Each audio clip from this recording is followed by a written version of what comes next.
Now coming to the classification by location, it is suprarenal or adrenal. It is located. This is the renal artery. When it is located above the renal artery, it is called suprarenal or adrenal. When it is adjacent to the renal artery, it is called juxtarenal. And when it is below the renal artery, it is called the infrarenal. So, infrarenal, suprarenal and juxtarenal. By the shape, it can be fusiform local, where it is a fusiform focal dilatation, or a diffuse fusiform dilatation, or it can be a saccular aneurysm. Here you can see a saccular aneurysm, or it can be a eccentric aneurysm. So, fusiform focal, fusiform diffuse, saccular and eccentric. These are all the classification of aneurysm based on the shape. And coming to the classification based on size, it can be small, medium and large. Small is basically between 3 to 3.9 centimeter diameter, and the rate of expansion per year is hardly 1 to 4 millimeter. Here the chance of rupture is between 0.5 to 5%.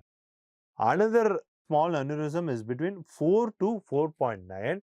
Here the expansion rate is slightly higher. It is between 3 to 3.5 millimeter per year, and the chance of rupture is between 1 to 7%. It is called moderate aneurysm when the size is between 5 to 5.9 centimeter. The expansion rate is 3 to 5 millimeter per year, and the chance of rupture is between 3 to 15%.